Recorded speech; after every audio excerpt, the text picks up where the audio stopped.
wabarakatuh.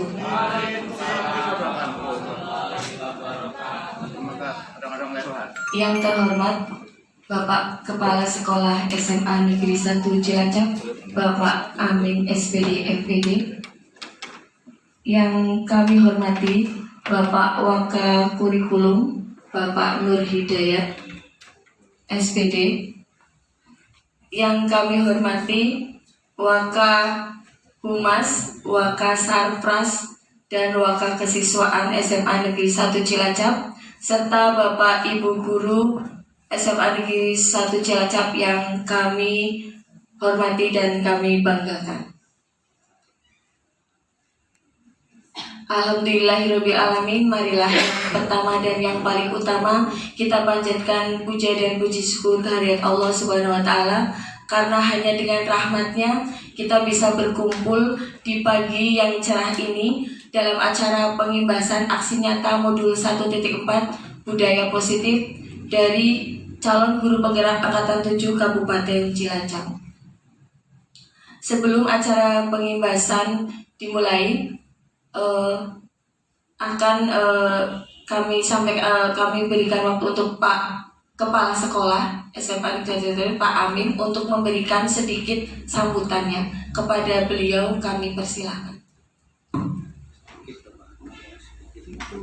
Assalamualaikum warahmatullahi wabarakatuh. Ibu bapak guru yang saya hormati, wabil khusus calon guru penggerak Bu Novita dan Bu Rita. Pertama-tama marilah kita panjatkan puji syukur kehadirat Allah Subhanahu wa Ta'ala atas nikmat yang telah diberikan kepada kita semua, nikmat sehat dan sempat. Terima kasih atas kesiapan semua Ibu Bapak Guru terkait dengan ada pengimbasan dari calon guru penggerak, yaitu Bu Rita dan Bu Novita Anis. Semoga calon guru penggerak dapat melaksanakan kegiatan dengan baik, kita Ibu Bapak Guru mendapat ilmunya. Itu saja, semoga berjalan dengan lancar dan sukses. Billahi taufiq wal hidayah. Wassalamualaikum warahmatullahi wabarakatuh. Waalaikumsalam. Terima kasih pada Pak Amin yang telah memberikan sambutannya. Langsung saja untuk acara pagi hari ini, yaitu pengimbasan aksi nyata modul 1.4 budaya positif akan disampaikan oleh Bu Rita Mihrati SPD sebagai calon guru penggerak angkatan 7 Kabupaten Cilacap. Kepada beliau Bu Rita kami persilahkan. Bismillahirrahmanirrahim. Assalamualaikum warahmatullahi wabarakatuh.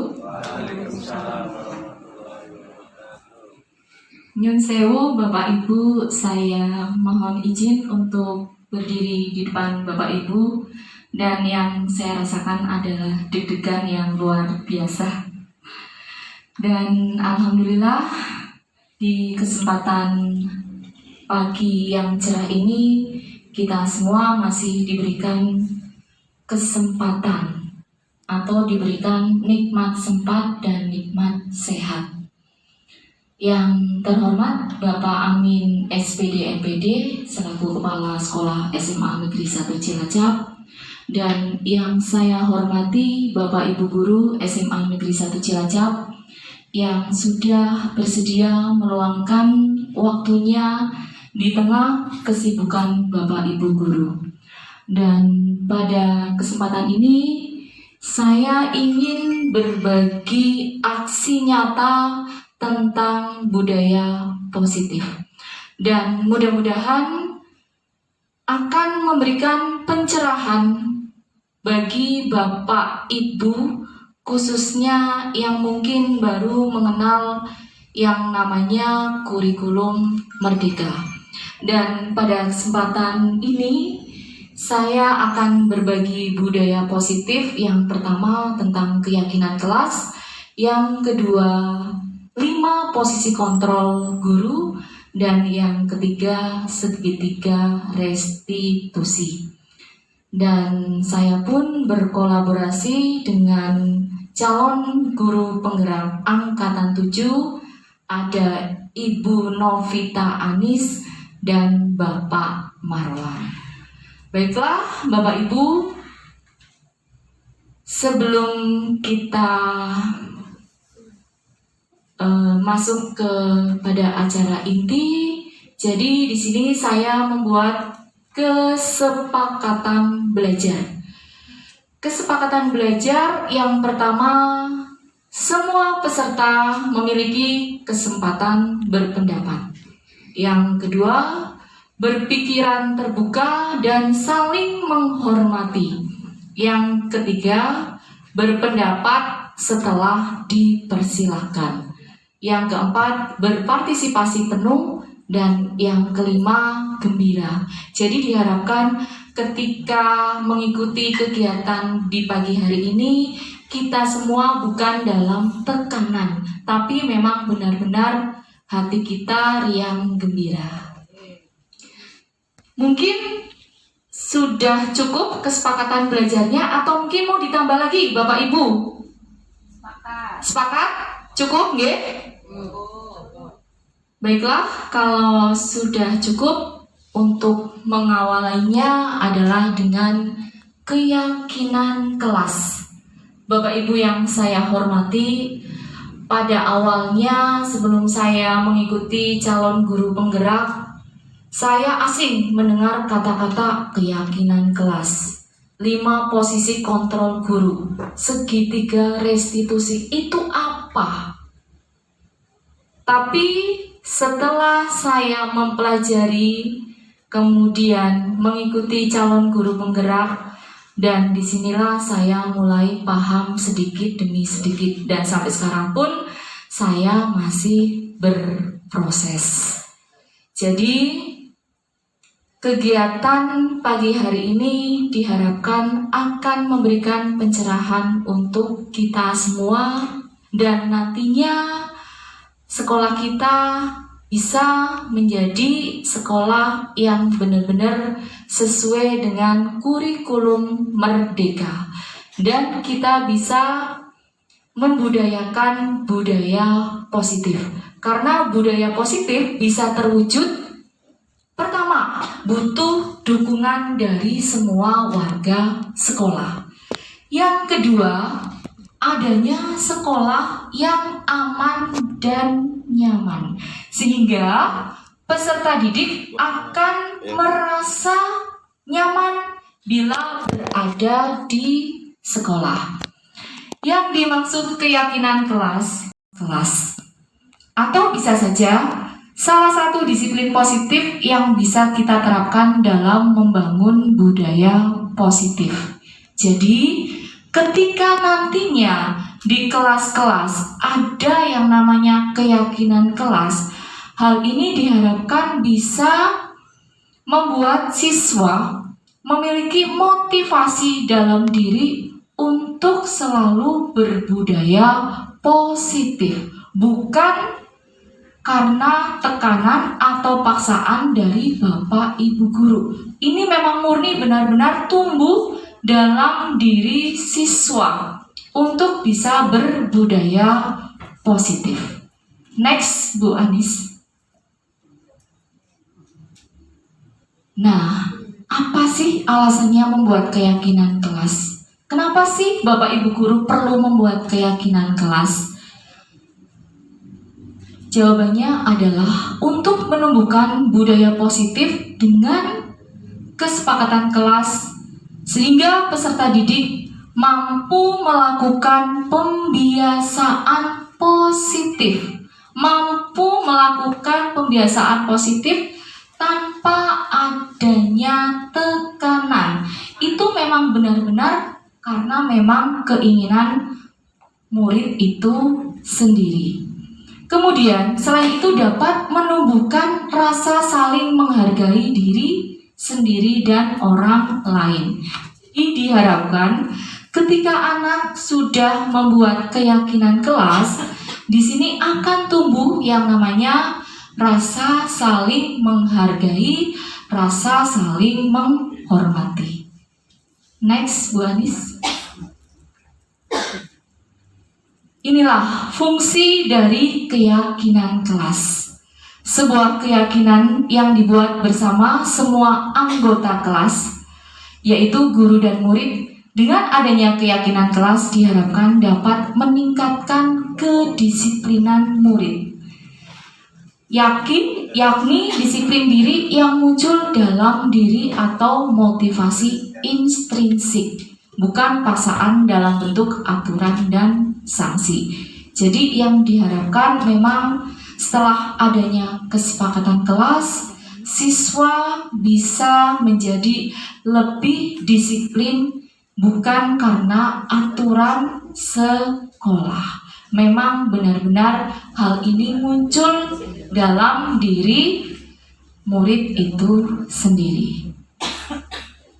Next, Bu. Apa beda keyakinan kelas dan kesepakatan kelas? Kesepakatan kelas yang menuntun nilai-nilai positif akan berujung pada keyakinan kelas. Keyakinan kelas merupakan kesepakatan kelas yang diyakini bersama oleh guru dan murid selama proses pembelajaran. Jadi, dari kesepakatan kelas akan menjadi keyakinan kelas yang dibuat secara bersama-sama oleh murid dan guru melalui musyawarah kelas. Langkah-langkah membuat keyakinan kelas. Yang pertama, murid menulis keyakinan yang mereka inginkan. Jadi semua murid, misalnya di kelas jumlahnya 36, ada 36 ide atau gagasan. Kemudian, yang kedua, guru dan murid mengulas. Jadi setelah murid menyampaikan gagasannya, nanti akan diulas secara bersama baik oleh guru maupun murid. Kemudian memilah dan memilih kira-kira mana yang akan dijadikan untuk keyakinan kelas. Kemudian jika masih ditemukan kalimat yang bernada negatif, bisa diubah menjadi ke positif. Nanti ada contohnya. Dan yang terakhir adalah mengecek dan menyepakati keyakinan kelas. Jadi Bapak Ibu, langkah-langkahnya di sini sangat mudah untuk membuat keyakinan kelas. Sehingga siswa akan terbiasa membudayakan budaya positif ketimbang mereka membiasakan karena takut karena di sekolah ada sanksi atau poin pelanggaran. Ini contoh keyakinan kelas yang saya buat di kelas 10E1. Yang pertama yang saya lakukan adalah saya menyampaikan atau menjelaskan apa sih arti keyakinan kelas, fungsinya, kemudian tujuannya, sehingga siswa menjadi paham dulu. Baru setelah paham, kemudian saya secara bersama-sama dengan musyawarah membuat yang namanya keyakinan kelas atau kesepakatan kelas. Jadi semua siswa ketika bermusyawarah bebas memberikan pendapat, dan ada satu siswa yang dipilih secara musyawarah untuk menjadi pemimpin menentukan keyakinan kelas. Itu adalah contoh gambarnya. Jadi satu siswa menuliskan apa sih yang diinginkan di kelas ketika sedang pembelajaran. Nah, kemudian semua ditulis ide gagasan dari siswa. Setelah itu kita memilih mana yang pas. Next, Bu. Ini contoh keyakinan kelas. Yang pertama, tepat waktu. Kedua, kompak. Tiga, bersih. Keempat, tanggung jawab. Kelima, aktif. Dan yang keenam, menyenangkan. Misalnya di sini contoh nomor 3. Kalimat mereka misalnya tidak boleh membuang sampah. Itu memang benar, kalimat tidak boleh membuang sampah. Tapi coba kita ubah menjadi kelas bersih. Jadi kelihatannya akan lebih enak didengar. Next, Bu Anis. Nah, di sini saya ingin sedikit sharing atau diskusi dengan Bapak Ibu guru. Yang pertama, apakah Bapak Ibu sudah pernah membuat keyakinan kelas?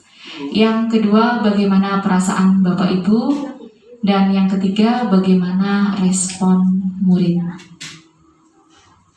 Silakan, mungkin ada Bapak atau Ibu yang akan memberikan pendapatnya. Monggo, silakan Pak Rifai.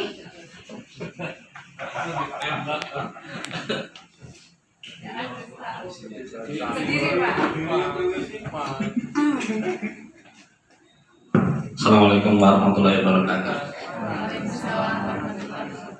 Jadi Bapak Ibu, saya sedikit sharing terkait dengan pertama, sudahkah Bapak Ibu pernah membuat keyakinan kelas? Jawabannya sudah. Sudah. Karena saya mendapatkan itu juga dari Bu Rita, dari Bu Ermi dan sebagainya. Pertama saya buat sebagai wali kelas pada anak-anak itu terkait dengan bagaimana kemudian anak-anak dan juga wali kelas dan untuk bisa disepakati bersama dengan terkait dengan pembelajaran di kelas. Gitu. Terus kemudian juga sebagai guru juga saya juga memberikan keyakinan kelas bersama terkait dengan pembelajaran. Misalnya saya dengan anak memberikan kesepakatan yang pertama misalnya menggunakan handphone secara bijak misalnya. Ketika pembelajaran misalnya tidak boleh ketika saya menjelaskan itu tidak boleh membuka HP misalnya. Nah, ketika misalnya ada siswa yang membuka HP, ada konsekuensi misalnya saya tahan dulu ya misalnya. Atau misalnya ketika saya menjelaskan siswa juga tidak boleh makan di kelas misalnya. Kalau misalnya ada yang makan, nanti konsekuensinya adalah yang saya buat itu menraktir satu kelas. Itu contohnya misalnya. Itu nggak tahu keyakinan kelas atau bukan. Perasaan saya itu senang karena bagaimana itu ketika sepakati bersama musyawarah, kemudian anak juga antusias, ini juga respon dari anak-anak antusias, saya juga timbul rasa senang. Itu responnya murid luar biasa, luar biasa, mendukung, setuju. Hasilnya tidak sesuai belum sesuai dalam proses itu. Tetap bagaimanapun ketika dulu pertama memberikan keyakinan jangan membuka HP ketika mau belajar, ternyata juga masih ada yang membuka. Dan ketegasan juga kurang, misalnya harusnya saya pegang dulu, ternyata lama-lama saya hanya memberikan peringatan jangan dipakai dulu ya HP-nya. Ya mungkin itu menjadi kelemahan, nanti bisa dikoreksi oleh Bu Rita yang lebih bijak dan lebih senior dan lebih punya pengetahuan yang tinggi. Begitu. Oke, terima kasih. Assalamualaikum warahmatullahi wabarakatuh. Aplaus untuk Pak Rifai. Terima kasih Pak Rifai, sudah luar biasa, sudah membuat kesepakatan kelas. Ya memang semua itu kan berproses, nggih Bapak Ibu. Jadi jangan lantas belum semuanya disepakati kemudian kita menjadi tidak tetap meneruskan, tetapi ini bisa dikaji ulang Pak keyakinan kelasnya. Jadi yang mana tetap dipertahankan dan mana yang perlu untuk diperbaiki lagi. Dan memang semua itu tidak hanya kita sendiri Pak, tapi membutuhkan dukungan seluruh warga sekolah. Terima kasih Pak Rifai. Kemudian mungkin ada Bapak Ibu yang lain, dipersilakan. Terima kasih, ini Ibu senior kita, Ibu Siti Mursiati.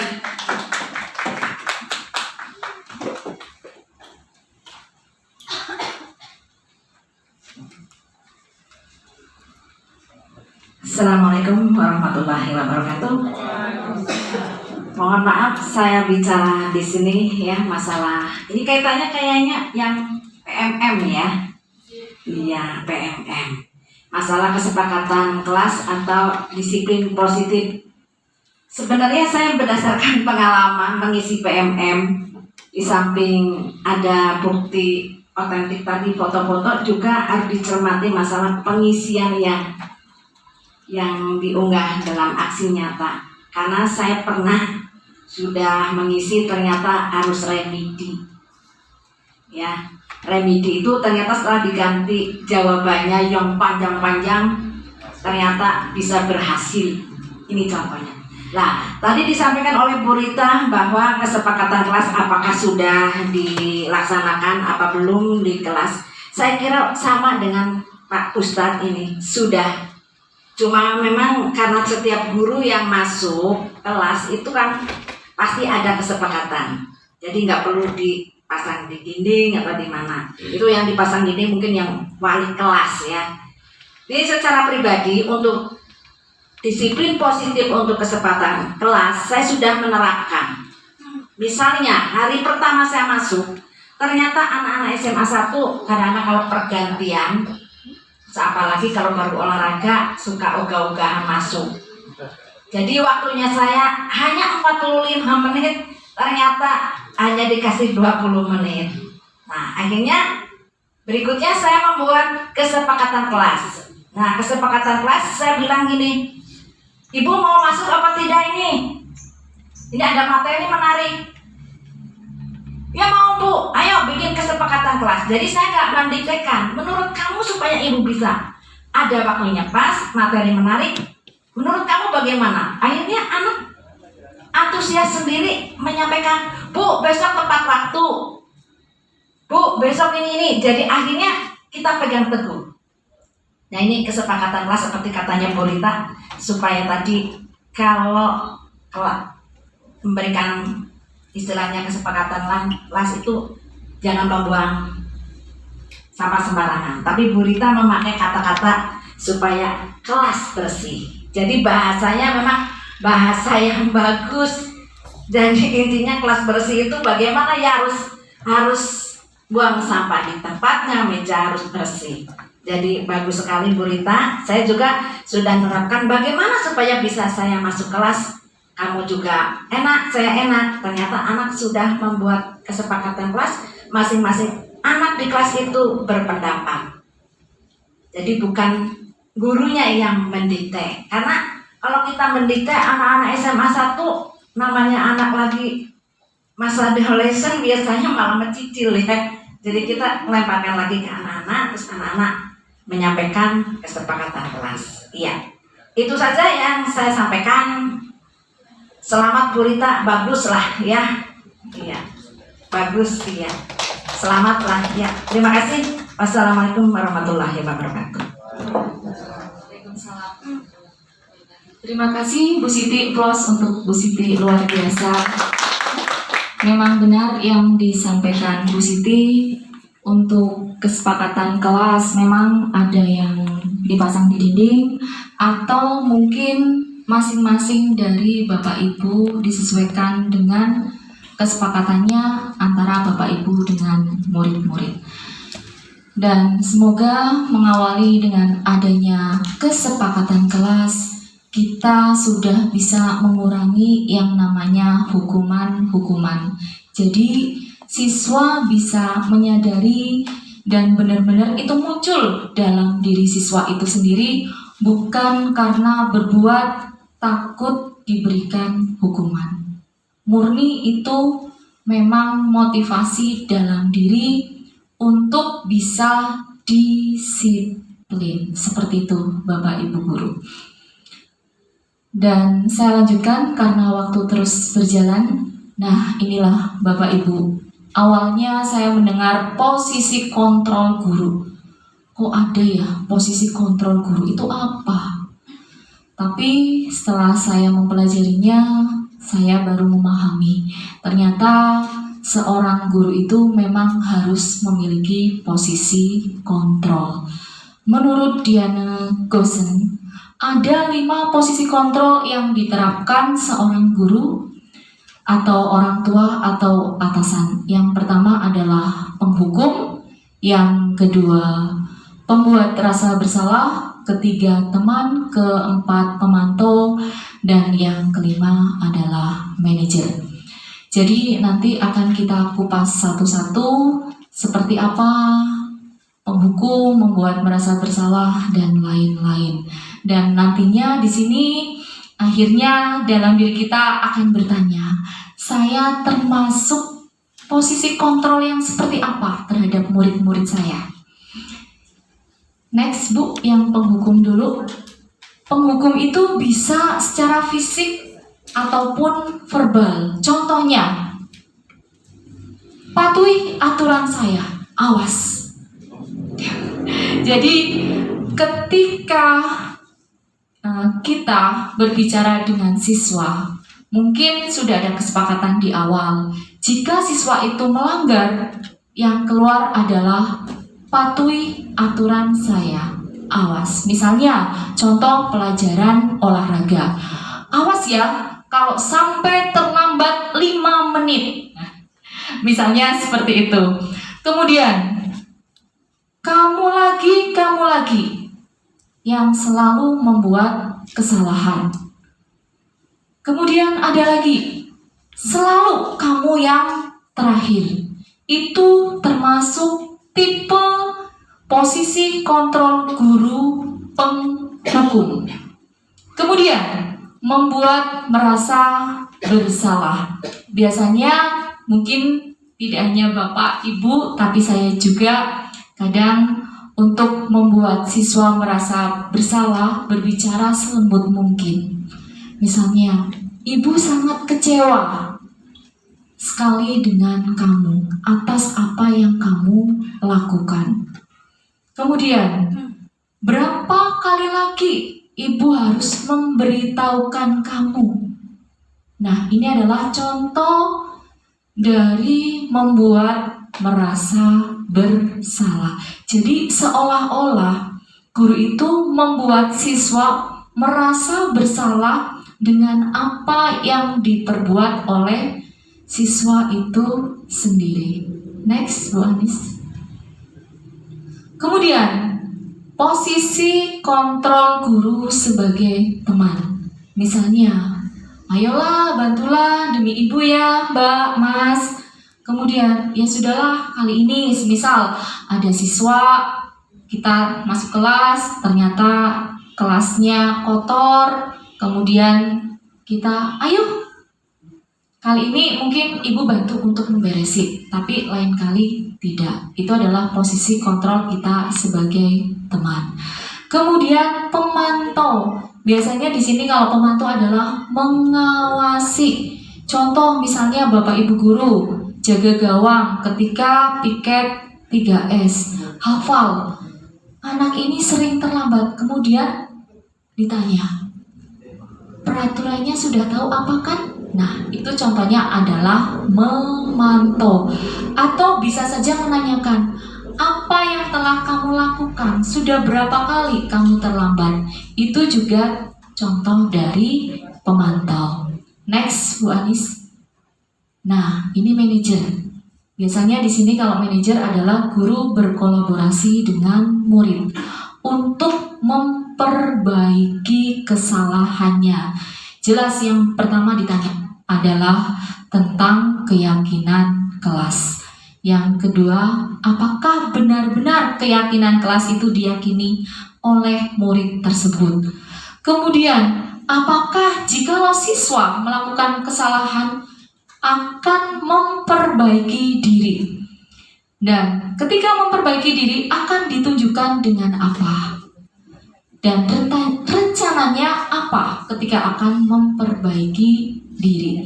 Jadi Bapak Ibu, posisi kontrol itu ada 5. Yang pertama adalah penghukum, membuat merasa bersalah, teman, kemudian ada manajer, dan yang terakhir adalah sebagai pemantau. Nah, setelah Bapak Ibu mengetahui seperti ini, kira-kira yang sudah berjalan selama ini yang Bapak Ibu lakukan adalah dalam posisi yang mana? Mungkin ada yang bisa menyampaikan pendapatnya. Bu Mimin, silakan. Oh, Bu Mimin nggak bisa. Siapa? Silakan, Bu Ranti. Dibuka semua posisinya dulu. Enggak kelihatan. Nah, ini pembuku.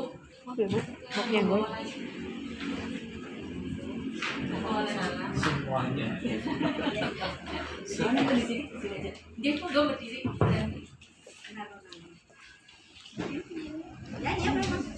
Assalamualaikum warahmatullahi wabarakatuh. Ya, terima kasih Bu Rita, sangat luar biasa materinya. Saya jadi bertambah ilmu di sini ya. Sebagai guru berarti kita harus banyak belajar, banyak ilmu lagi. Bagaimana kita memosisikan diri kita kepada siswa-siswi kita tentunya. Kalau berdasarkan pengalaman saya mungkin lebih menganggap siswa saya itu bisa sebagai teman. Teman di sini mungkin kalau biasanya saya selain di mata pelajaran, kadang juga mungkin ada salah satu siswa yang sudah merasa dekat mungkin ya, jadi bisa sharing ataupun curhat di luar mata pelajaran begitu. Biasanya ada yang seperti itu juga. Kemudian saya juga biasanya belajar untuk memosisikan bagaimana membuat siswa itu yang tadinya mungkin keliru ya, namanya siswa kan pasti berbagai macam karakter. Saya berusaha untuk mendekati, kemudian bertanya penyebabnya seperti apa, kemudian mungkin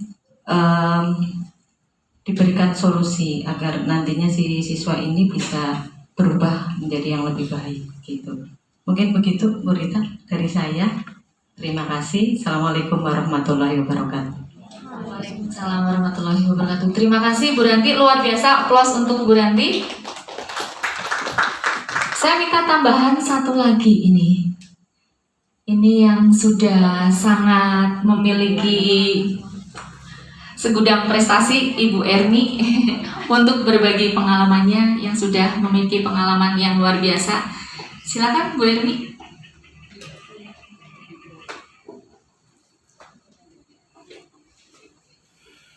Assalamualaikum warahmatullahi wabarakatuh. Ya, terima kasih atas waktunya Bu Rita. Sebelumnya saya ucapkan selamat untuk Bu Rita, Bu Anis, dan Pak Marwan yang sedang berproses dalam pendidikan guru penggerak ini sudah menyelesaikan modul 1. Selamat, tepuk tangan untuk teman-teman kita, keren ya. Masih ada 2 modul lagi Bu. Ya, kembali ke posisi kontrol guru. Saya sendiri selama menjadi guru, saya ternyata menghitung itu dari tahun 2008 sampai dengan sekarang, berarti sudah 13 tahun mungkin ya. Sebagai guru itu posisi ini mungkin mengalami semua. Jadi dulu mungkin ya sama dengan Bu Ranti tadi, dulu waktu kita masih muda itu memposisikan sebagai teman, sering memposisikan sebagai teman, bahkan mungkin penghukum juga mungkin pernah, walaupun hukuman ringan ya. Kemudian pembuat merasa bersalah tuh gara-gara kamu ibu jadi gini. Nah itu kan membuat orang merasa bersalah, itu pun mungkin pernah saya lakukan. Cuma memang di dalam pendidikan ini, guru penggerak ini, di kurikulum Merdeka kita diarahkan sebagai guru itu untuk memposisikan di nomor 5, kalau pengen sempurna itu di nomor 5 sebagai manajer, di mana kita memposisikan bisa kadang-kadang sebagai teman, kadang-kadang sebagai pemantau, tetapi lebih kepada memunculkan potensi siswa itu mengarahkan ya, jadi sebagai mentor, sebagai manajer. Nah, makanya manajer itu kan tidak pernah menyalahkan siswa. Manajer itu akan mengarahkan siswa kepada dia itu kelebihannya di mana. Nah, itu yang dicuatkan. Tidak pernah kita harusnya nih ya, ini secara tidak pernah menyalahkan siswa atau menjudge siswa akan kekurangannya. Tapi kalau kita sebagai manajer, misalkan manajer tim bola pun akan gimana caranya ini akan jadi juara dengan kelebihannya dia. Nah, itu yang jadi PR kita, dan saya sendiri merasa masih berproses, masih belajar untuk menjadi seperti itu. Mungkin dari saya itu. Wassalamualaikum warahmatullahi wabarakatuh. Waalaikumsalam. Luar biasa Bu Ermi, terima kasih. Plus untuk Bu Ermi. Jadi memang benar yang disampaikan Bu Ermi. Pada awalnya saya pun juga kelima posisi kontrol pernah saya lakukan. Tapi semenjak saya mempelajari modul ini, mengikuti CGP, dan akhirnya memang pilihan yang tepat untuk memilih posisi kontrol guru adalah pada manajer. Karena di sini kita bisa berkolaborasi dengan murid supaya bagaimana sih siswa ini untuk bisa kembali seperti awal sehingga dia lebih siap untuk diterima dalam kelompoknya. Benar-benar menyadari bukan karena tekanan dari manapun, tapi hal itu disadarinya bahwa apa yang sudah dia lakukan adalah salah dan memang berencana untuk memperbaiki sehingga akan lebih siap jikalau kembali ke kelompoknya. Jadi diharapkan Bapak Ibu semuanya nanti kita berada di posisi kontrol guru yang kelima atau manajer. Karena memang di sini akan bisa menumbuhkan potensi yang ada pada diri siswa untuk bisa bertanggung jawab khususnya dalam menyelesaikan permasalahan-permasalahan yang dihadapinya, sehingga dia akan lebih siap untuk bisa bersaing atau berjuang di luar sana nantinya. Next, Bu Anis. Nah, ini adalah contoh-contoh pernyataan, kemudian siapa yang mengatakan, saya kecewa sekali dengan kamu itu termasuk pembuat orang merasa bersalah. Kamu tidak pernah benar melakukannya, itu termasuk penghukum. Ayo, lakukan demi ibu atau bapak, itu termasuk teman. Apakah kamu mau mendapatkan skor bintang hari ini? Itu namanya pemantau. Bagaimana kamu bisa menyelesaikan masalah ini? Manajer. Dan yang terakhir, kamu selalu yang paling terakhir. Namanya adalah penghukum. Jadi kalau kita amati di sini, kalimat yang lebih enak didengar adalah pada manajer. Bagaimana kamu bisa menyelesaikan masalah ini? Jadi memang anak dituntut untuk berlatih bertanggung jawab. Next, Bu Anis. Next, Bu Anis. Nah, ini yang terakhir, Bapak Ibu Guru yang saya hormati, segitiga restitusi, yaitu proses untuk menciptakan kondisi bagi murid untuk memperbaiki kesalahan mereka sehingga mereka bisa kembali pada kelompok mereka dengan karakter yang lebih kuat. Diharapkan ketika Bapak Ibu Guru menemui ada siswa yang bermasalah, kalau bisa diselesaikan dengan yang namanya segitiga restitusi. Karena di dalamnya di situ berisikan tentang kita tinggal menanyakan kembali keyakinan kelas atau kesepakatan kelas yang sudah dibuat oleh Bapak Ibu Guru. Dan memang tidak ada manusia yang sempurna, pasti pernah melakukan yang namanya kesalahan. Tetapi dengan segitiga restitusi ini kita bisa menggali sehingga diharapkan siswa dapat bertanggung jawab dengan masalah yang dihadapinya, kemudian mencari jalan keluarnya untuk menyelesaikan. Dan saya di sini akan memberikan contoh segitiga restitusi yang sudah saya lakukan. Jadi di sini kita akan melihat potensi yang ada pada diri siswa sehingga kita bisa nantinya mengembangkan, karena pada dasarnya setiap orang bisa menjadi baik. Next, Bu. Nah, ini langkah-langkah segitiga restitusi. Yang pertama adalah menstabilkan identitas. Yang kedua, validasi tindakan yang salah. Yang ketiga adalah menanyakan keyakinan kelas. Nanti ada langsung contohnya. Jadi ketika kita ambilkan identitas, pasti ada pertanyaan seperti ini. Ketika anak sudah bertemu dengan kita. Menurut Ulel, perbuatan yang Ulel lakukan tadi pagi itu benar atau salah? Jadi kita tanyakan. Ketika kita menemukan ada siswa yang bermasalah.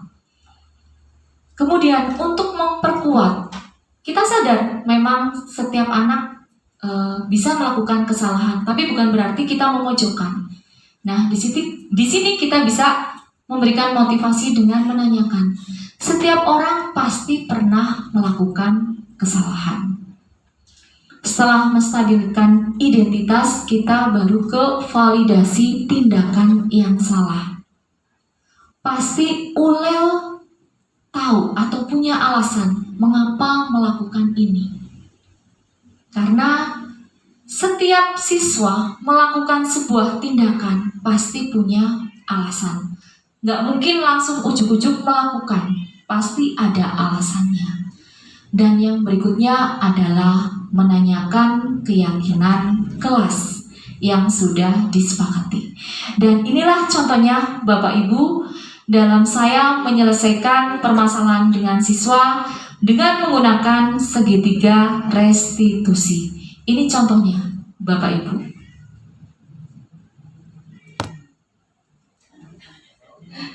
Nyun sewu, Bapak Ibu, ada kendala di video saya. Nanti sambil berjalan, saya akan berusaha untuk menampilkan video dan selanjutnya karena memang saya berkolaborasi dengan Bu Anis, yang akan menyampaikan materi selanjutnya adalah Bu Anis. Kepada Bu Anis dipersilakan.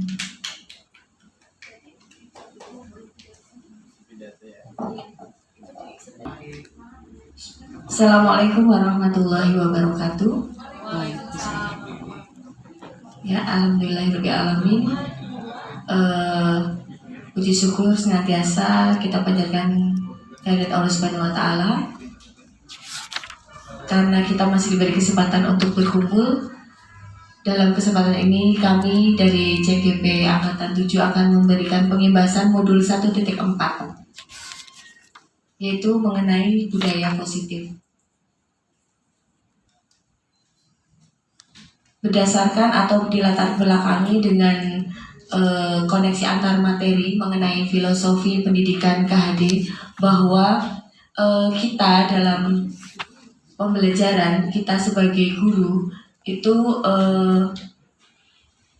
dalam praktek mengajarnya itu harus berkiblat atau mungkin berdasarkan pada filosofi pendidikan Ki Hajar Dewantara, di mana guru itu ibaratkan petani, ya.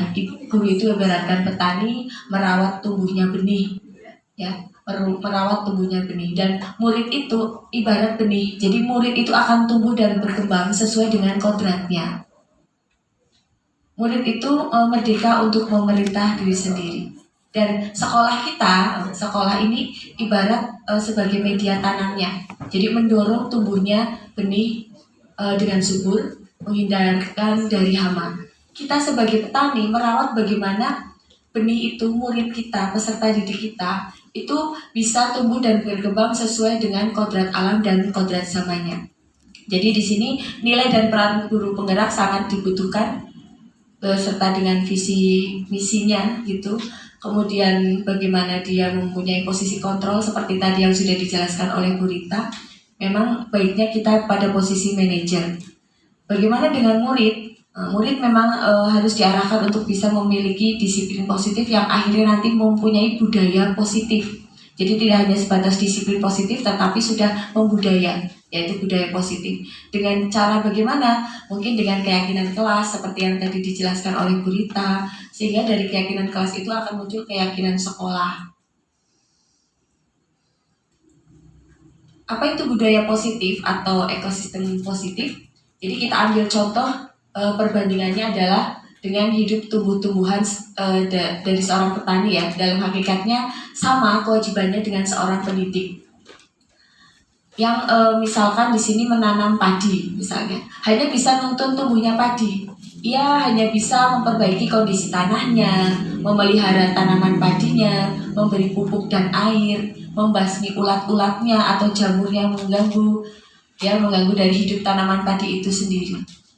Ya, jadi kita tidak bisa jadi seorang petani itu kan hanya bisa bagaimana caranya padi itu bisa tumbuh dengan baik. Seperti juga dengan guru. Ya, guru di sini perannya adalah bisa menumbuhkan atau memelihara anak-anak. Maksudnya bagaimana mengarahkan anak-anak untuk menjadi melakukan hal-hal yang positif, mempunyai budaya positif dan sebagainya.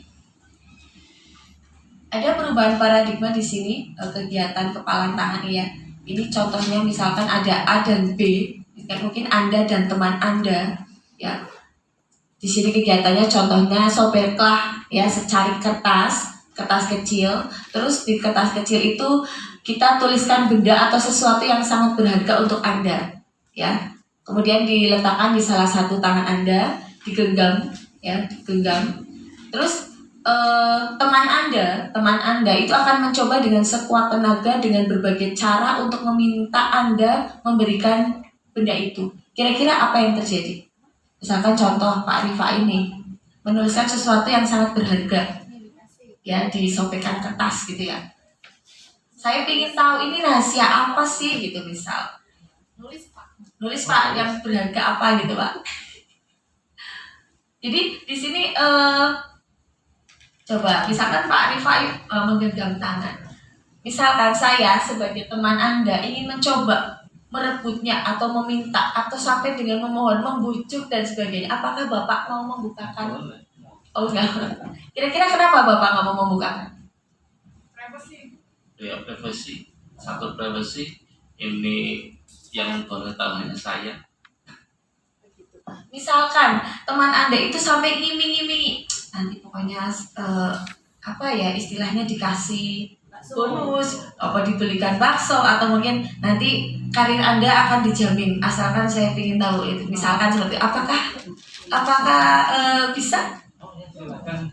Oh silakan.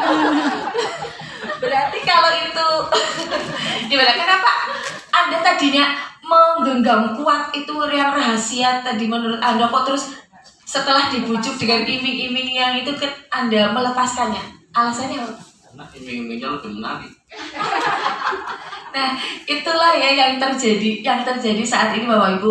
Kadang kita itu sudah punya suatu keyakinan di mana kita harus betul-betul menyimpan rapat sesuatu yang rahasia, yang itu berlaku pribadi dan sebagainya. Tapi akhirnya karena bujukan, godaan dan sebagainya Pak, akhirnya kita membukakan atau memberikan apa yang rahasia itu ke orang lain. Nah, inilah sebetulnya untuk bisa membuka atau tidak itu kontrolnya ada pada diri kita masing-masing, iya kan?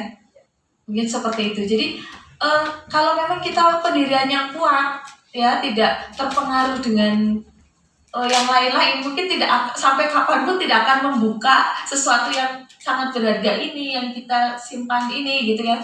Tapi karena kadang karena ada sana sini godaan dan sebagainya, akhirnya manusia lah ya naik turun tingkat ininya, keimanannya, mungkin kekuatan keyakinannya, sehingga inilah ya ini nanti hubungannya adalah dengan perubahan paradigma. Jadi yang kita contohkan kegiatan tadi adalah untuk perubahan paradigma, stimulus respon dengan teori kontrol. Jadi kalau yang sekarang untuk pembelajaran di kurikulum Merdeka ini memang cenderungnya untuk ke teori kontrol yang berubah, yang tadinya stimulus respon kemudian ke teori kontrol. Sebagai contoh, kita mencoba mengubah orang agar berpandangan sama dengan kita. Ya, kalau stimulus respon. Kemudian perilaku buruk dilihat sebagai sesuatu kesalahan. Tapi kalau di teori kontrol tidak. Semua perilaku itu memiliki tujuan. Jadi ketika anak ada yang berbuat kesalahan, kesalahan atau membuat ulah dan sebagainya, kita harus dikembalikan lagi. Ya, karena semua perilaku itu memiliki tujuan. Kita harus kembalikan lagi ketika anak membuat suatu kesalahan, bisa jadi mereka mungkin wujud protes atau mungkin ada sesuatu yang kurang dari kita sehingga mereka wujud protesnya itu dalam bentuk yang kurang baik, kurang positif mungkin seperti itu. Artinya kita tidak bisa menjustis suatu perilaku buruk sebagai suatu kesalahan. Bisa jadi itu mereka mempunyai tujuan tertentu untuk mencapai tujuan itu. Kemudian kalau di stimulus respon, orang lain itu bisa mengontrol saya. Tapi di teori kontrol hanya Anda yang bisa mengontrol diri Anda, seperti tadi itu. Ya, seperti tadi itu. Sebetulnya di teori kontrol kita hanya bisa yang bisa mengontrol diri kita ya hanya diri kita sendiri gitu. Kita nggak bisa mengontrol orang lain. Ya, Anda juga nggak bisa kalau di stimulus respon itu saya bisa mengontrol orang lain tadi kayak membujuk dan sebagainya. Kalau di teori kontrol nggak bisa, kita nggak bisa mengontrol orang lain. Orang lain itu punya hak untuk menentukan keyakinannya dan prinsipnya sendiri. Kemudian untuk di stimulus respon contohnya pemaksaan ada pada saat bujukan gagal. Jadi ketika dibujuk gagal akhirnya dipaksa ya. Sedangkan kalau di teori kontrol itu tidak demikian, jadi ada kolaborasi dan menciptakan pilihan-pilihan baru. Itu tadi tambahan sharing dari saya mengenai perubahan paradigma stimulus respon. Kemudian apakah makna disiplin?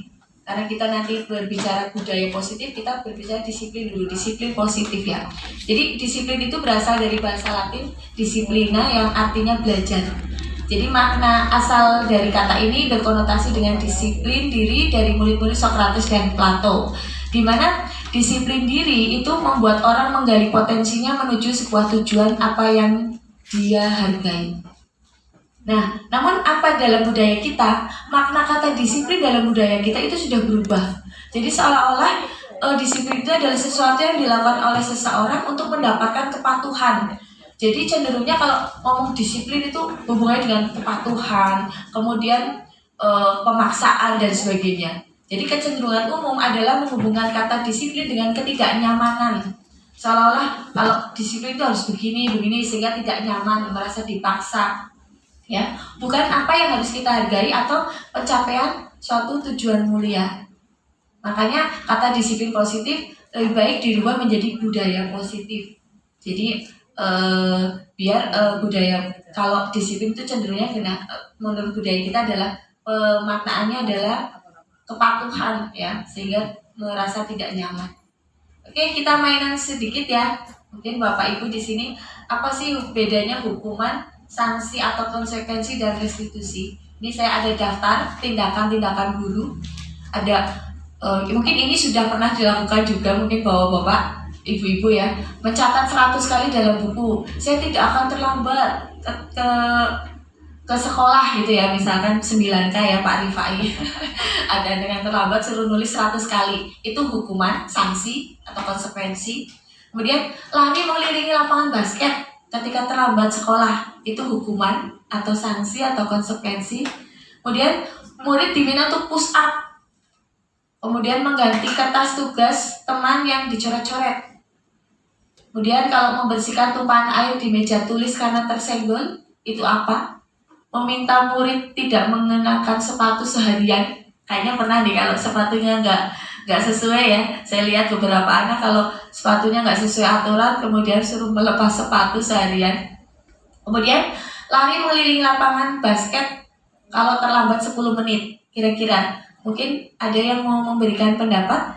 Bu Sugi mungkin? Yang pertama itu hukuman atau konsekuensi? Gak apa-apa Bu, ini menurut Ibu saja. Gak apa-apa Bu, ini hukuman. Nanti kita diskusikan bersama. Yang mencatat itu hukuman. Oh Bu Ani. Bu Sugi dua dulu. Bu Sugi yang pertama. Bu Sugi yang pertama. Yang mencatat itu kira-kira hukuman. Hukuman atau sanksi? Yang pertama, mencatat. Kalau sebelumnya itu tidak ada kesepakatan bahwa kalau terlambat itu harus menulis 100 kali di dalam buku, berarti menurut saya itu hukuman. Tapi kalau sebelumnya sudah ada kesepakatan, berarti itu konsekuensi. kasih Bu Sugi. Mungkin ada yang mau menambahkan? Bu Ani? Sama sebetulnya. Gimana Bu Ida? Ya gimana? Menurut Bu Ida yang lari bagaimana Bu? Jadi dalam mapel PJOK itu salah satu nilai kedisiplinan. Jadi anak datang tepat waktu, terutama mereka mengolah untuk ganti baju. Akhirnya saya memberi kesepakatan. Kalian saya beri toleransi waktu 15 menit setelah jam pelajaran. Jadi konsekuensinya apa setelah 15 menit kalian jam sudah berlalu, anak-anak memberi punishment sendiri. Kita sepakat Bu, kita lari keliling lapangan basket. Jadi saya tidak, apabila ada anak yang terlambat, saya tidak perlu, ayo Mbak Ajeng terlambat. Saya tidak, anak sudah tahu sendiri konsekuensinya. Mereka langsung set datang lari seperti itu. Jadi konsekuensi ya Bu? Nih, atau ruang. Bukan hukuman ya? Kalau Bu Ida cenderungnya ini adalah konsekuensi bukan hukuman karena sudah kesepakatan. Bu Ani menambahkan. Terima kasih. Menurut saya segala sesuatunya itu bisa menjadi konsekuensi, bisa menjadi hukuman, tergantung dari alurnya seperti apa. Kalau semuanya itu diawali dengan suatu kesepakatan, berarti itu konsekuensi yang harus dilakukan. Tetapi kalau diawali dengan kita memberikan tata tertib, bukan kesepakatan hanya dari satu pihak, berarti itu hukuman.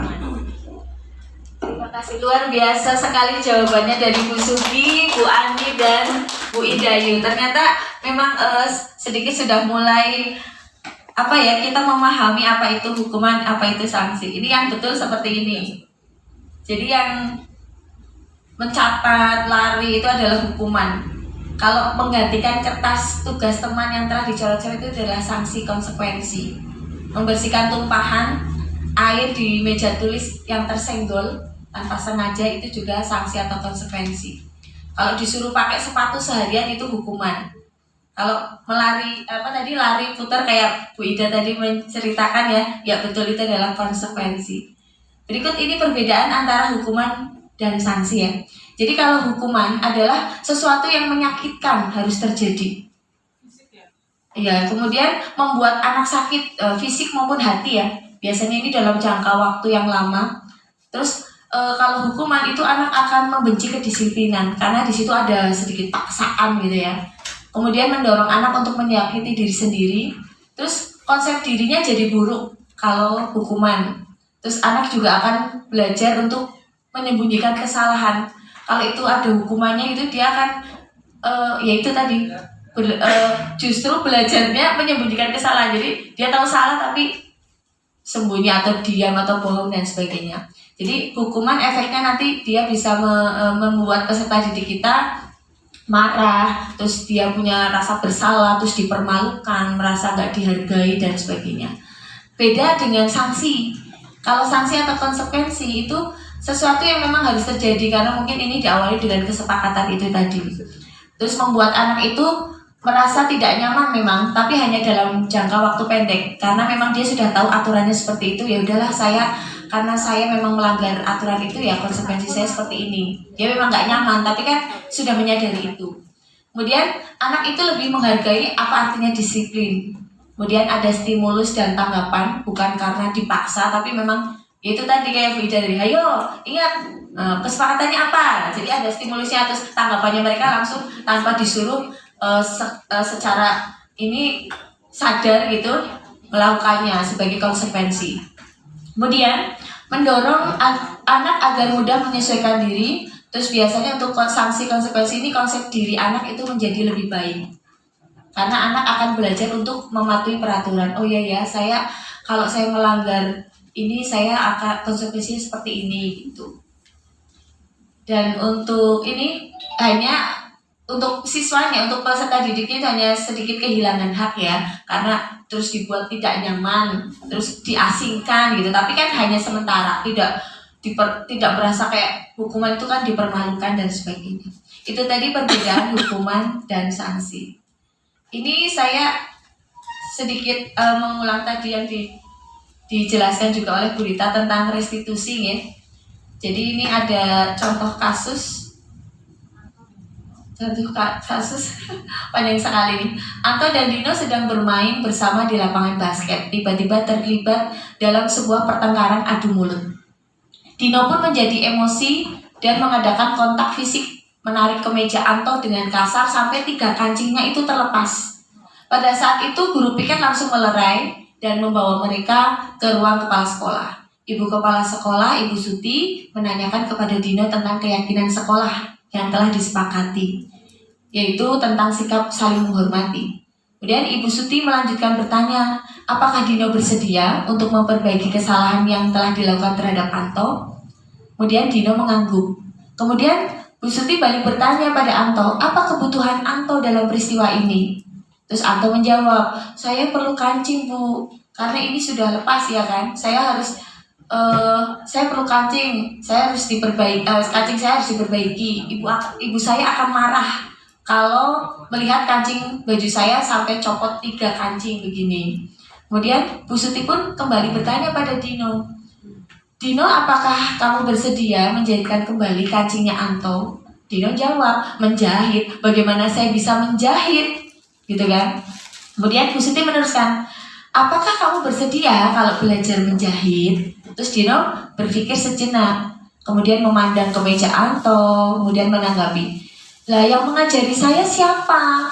Terus Bu Suti menjawab lagi, Pak Irfan, guru tata busana. Kemudian Dino menyetujui itu, dan sepanjang siang itu dia belajar menjahit, memperbaiki kemeja Anto, dan terakhir itu terlihat kedua anak itu sudah bercengkrama dan bersendal gurau kembali. Ini contoh kasus yang penyelesaiannya dengan cara restitusi. Jadi tidak langsung menghukum, kamu tidak membuat anak merasa bersalah dan sebagainya, tapi mulai diurai dari masalah-masalahnya itu. Jadi ini ada masalah, bagaimana menyelesaikan masalah itu, sehingga kedua belah pihak itu masalahnya terselesaikan. Jadi kayak Anto terselesaikan karena kancingnya sudah terpasang. Dino juga tidak akan merasa bersalah seterusnya karena dia sudah berusaha untuk memperbaiki kesalahannya dengan menggantikan kancing bajunya itu. Dan di sini guru mengarahkan, tipenya manajer, mengarahkan kepada anak itu untuk menyelesaikan masalahnya. Maaf kepencet.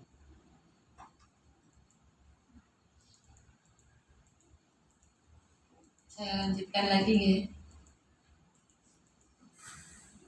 Mungkin ini tadi sudah dijelaskan Bu Rita juga bahwa 3 tahap ini adalah menstabilkan identitas, kemudian validasi kebutuhan, terus menanyakan keyakinan. Untuk urutannya ini bebas ya Bapak Ibu sesuai dengan kasus yang dialami. Jadi kita bisa menanyakan keyakinan dulu kayak tadi, Dino ingat kamu keyakinan kelasnya apa gitu, baru menstabilkan identitas, kemudian validasi kebutuhan gitu dan sebagainya. Ini secara kondisional aja.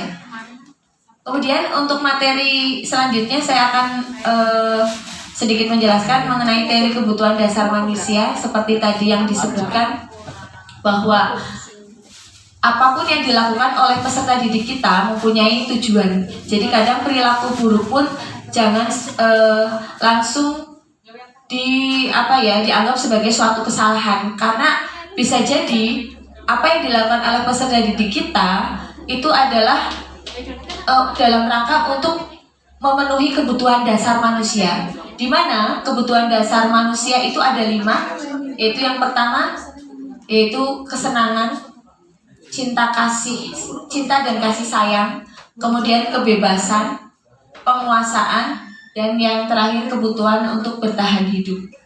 Jadi apapun yang dilakukan oleh peserta didik kita atau siswa kita itu sebetulnya dalam rangka untuk memenuhi kebutuhan dasarnya. Jadi ketika anak itu melakukan suatu kesalahan, bisa jadi mereka sedang berusaha untuk memenuhi kebutuhan, misalnya butuh kesenangan. Misalnya anak kok main game gitu ya. Jadi mereka tujuannya adalah memenuhi kebutuhan mereka. Cuma memang kita sebagai guru untuk posisi manajer memang harus bisa mengarahkan sehingga anak tidak terlalu melewati batas gitu ya. Bisa jadi misalkan untuk kesalahan-kesalahan yang lain sebetulnya ada yang butuh cinta dan kasih sayang, butuh perhatian lah, istilah kitanya ya caper gitu ya, cari perhatian. Mungkin itu. Kebutuhan dasar ini sudah. posisi kontrol juga tadi udah dijelaskan oleh Bu Rita. Monggo untuk contoh restitusi mungkin mau dilanjutkan Bu Rita menyetelkan videonya tadi. Kita hanya berbagi sharing saja antar CGP ya, calon guru penggerak. Bu Rita akan mencontohkan teknik restitusi yang sudah dipraktekkan oleh Bu Rita sendiri.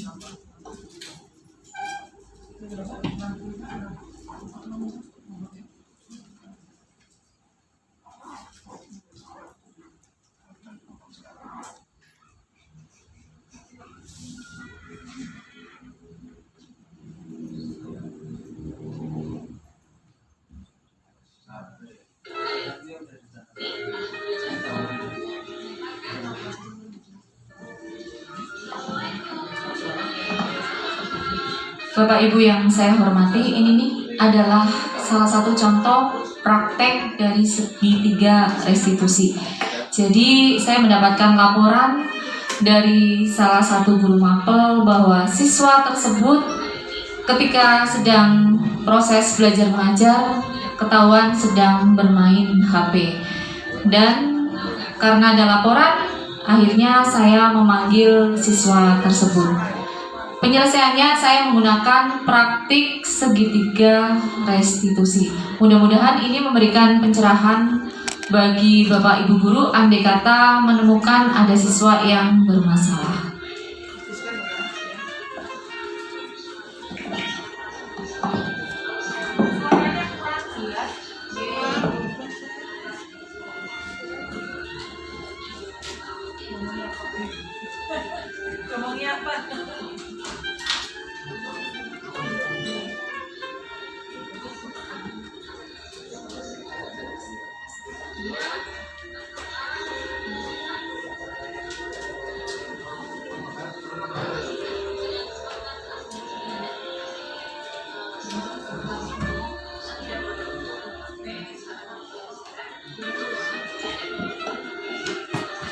Baiklah Bapak Ibu, memang untuk suara saya sudah maksimal 100. Jadi awalnya anak saya panggil ke ruang BK, kemudian saya ajak ke ruang khusus, namanya adalah ruang konseling. Karena ketika siswa memiliki masalah, jangan lantas langsung kita beri hukuman atau kita marahi di depan Bapak Ibu guru yang lain. Ada baiknya jikalau kita mendapatkan seperti ini, ajaklah siswa kita ke ruang yang tertutup. Kemudian yang pertama saya tanyakan adalah menanyakan kabarnya bagaimana, kemudian bagaimana awal masalah itu ada. Jadi menanyakan kenapa melakukan seperti itu. Kemudian pasti ada alasannya kenapa siswa melakukan seperti itu. Dan kemudian saya memberikan siswa untuk menceritakan duduk permasalahannya. Setelah siswa menceritakan, saya tanyakan kembali keyakinan kelas yang sudah disepakati. Dan salah satunya di situ adalah tidak boleh bermain HP, atau ketika pelajaran berlangsung HP harus dimatikan. Berarti memang sudah ada di keyakinan kelas.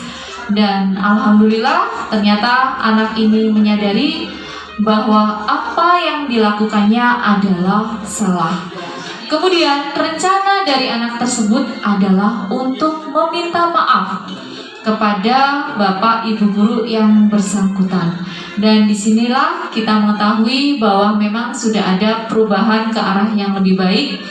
Setidaknya anak ini menyadari bahwa apa yang dilakukannya adalah salah, berani bertanggung jawab, berani menemui guru yang bersangkutan untuk meminta maaf, dan selanjutnya siswa ini akan lebih disiplin, akan lebih fokus ketika mengikuti pembelajaran.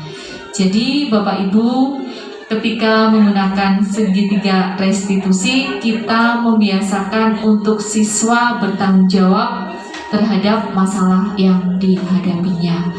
Tidak semata-mata ketika siswa bermasalah kita memberikan hukuman. Itu saja kiranya Bapak Ibu yang bisa saya sampaikan. Kurang lebihnya saya mohon maaf. Terima kasih karena Bapak Ibu Guru sudah meluangkan waktu di tengah-tengah kesibukan Bapak Ibu Guru. Waktu sepenuhnya saya kembalikan kepada moderator. Wassalamualaikum warahmatullahi wabarakatuh. Waalaikumsalam. Alhamdulillahirrabbilalamin. Akhirnya acara pengibasan budaya positif ya secara kolaborasi dari calon guru penggerak angkatan 7 Kabupaten Cilacap di SMA Negeri 1 Cilacap, saya Bu Rita Mirati dan saya Novita Anifidati sudah selesai dilaksanakan. Terima kasih atas perhatian Bapak dan Ibu semua, dan terima kasih juga yang sudah menyempatkan waktu untuk bisa belajar bersama ya, karena di sini kita belajar bersama, isinya sharing materi dari pemahaman kami pembelajaran di modul 1.4 tentang budaya positif. Mungkin itu dari kami. Jika ada kesalahan kami mohon maaf. Akhir kata saya tutup. Wassalamualaikum warahmatullahi wabarakatuh. Waalaikumsalam.